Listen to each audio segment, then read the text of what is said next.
Bapak, Ibu, Saudara-saudari, firman kehidupan bagi kita pada hari ini dari Efesus 3 ayat 20 sampai dengan 21. Bagi Dialah yang dapat melakukan jauh lebih banyak daripada yang kita doakan atau pikirkan, seperti yang ternyata dari kuasa yang bekerja di dalam kita. Bagi Dialah kemuliaan di dalam jemaat dan di dalam Kristus Yesus turun-temurun sampai selama-lamanya. Amin. Demikian firman Tuhan. Bapak, Ibu, Saudara-saudari, keluarga adalah anugerah dari Tuhan. Tempat di mana kasih, dukungan, dan pertumbuhan rohani dapat kita temukan.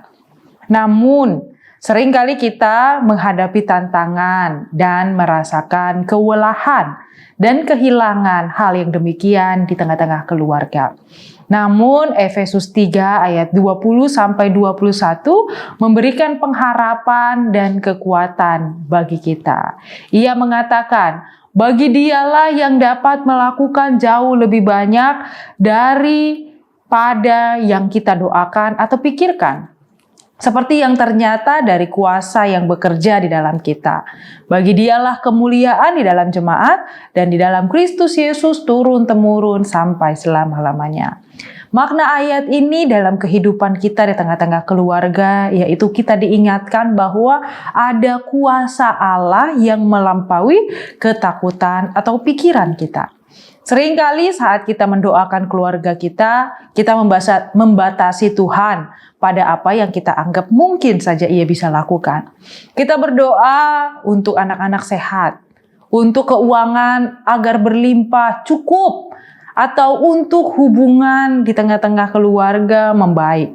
Namun Paulus mengingatkan kita bahwa Tuhan dapat melakukan jauh lebih banyak daripada yang kita doakan atau pikirkan. Dan itu artinya bagi kita di tengah-tengah keluarga adalah jangan batasi Tuhan dalam doa Anda. Apakah Anda bergumul dengan anak? Mintalah Tuhan bukan hanya sekedar mengubah perilakunya, tapi juga mengubah hatinya. Apakah Anda kesulitan di dalam perekonomian? Berdoalah agar Tuhan tidak hanya mencukupi kebutuhan, tapi juga memberikan hikmat untuk mengelola berkat-Nya dan menjadi berkat bagi orang lain. Ingatlah, Tuhan tidak hanya ingin memperbaiki, tetapi juga ingin membentuk, menggenapkan atau mengubah hal yang tidak pernah kita bayangkan. Bapak, Ibu, Saudara-saudari, kuasa Tuhan bukanlah sesuatu yang jauh atau terpisah dari kita. Ayat ini mengatakan bahwa kuasa itu bekerja di dalam kita. Itu artinya bahwa Roh Kudus yang sama yang membangkitkan Yesus dari kematian, kini hidup juga di dalam kita. Kekuatan untuk menjadi orang tua yang sabar, pasangan yang penuh kasih, anak yang menghormati bukan berasal dari diri sendiri, tapi hasil dari Roh Kudus yang bekerja di dalam kita. Saat kita merasa lelah, marah, ataupun putus asa, kiranya kita meminta Roh Kudus memberikan kesabaran, kekuatan, dan hikmat, dan memungkinkan kita untuk mengasihi meskipun kita sulit dan memaafkan ketika merasa sakit, tetapi tetap juga setia di dalam keluarga dan di dalam relasi pernikahan. Maka keluarga Kristen tidak hanya bertujuan untuk kebahagiaan pribadi semata, tetapi juga memiliki tujuan untuk memuliakan Tuhan di dalamnya. Ketika kita melihat bagaimana Tuhan bekerja dan mengubah keluarga kita, itu menjadi kesaksian bagi dunia. Keluarga kita harus menjadi cerminan kasih dan kemuliaan Kristus. Hidupilah nilai-nilai Kristus dalam keluarga Anda. Jadikanlah doa, membaca firman Tuhan, dan ibadah sebagai rutinitas penting. Sehingga ketika orang lain melihat kedamaian di tengah konflik, kasih di tengah perbedaan, dan sukacita di tengah tantangan dalam keluarga Anda, mereka akan melihat kemuliaan Tuhan.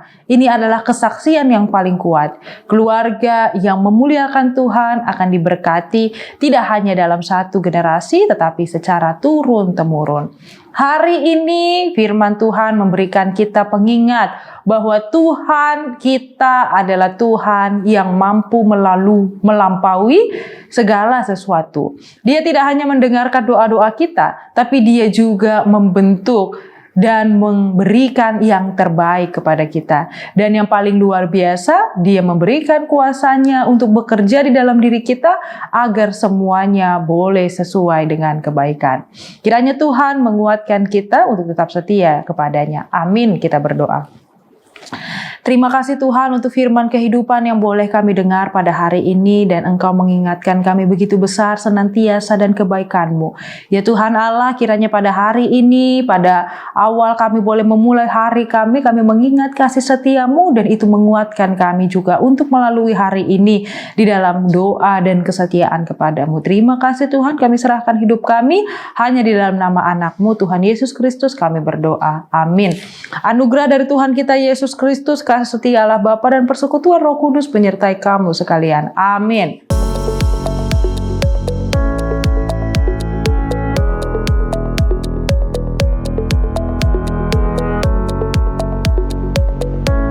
Shalom, Jemaat HKBP Menteng yang terkasih. Sebentar lagi kita akan merayakan ulang tahun gereja kita HKBP Menteng ke-70 tahun. Dan kita akan mengadakan ibadah syukur pada hari Sabtu 11 Oktober 2025. Catat ya, dimulai jam 9 pagi di Aula John Calvin Hall GRII Kemayoran. Dengan tema berubahlah oleh pembaharuan budimu. Mari kita bersama-sama menghadiri ibadah syukur ini di dalam kasih sukacita Tuhan. Tuhan memberkati kita semua. Amin.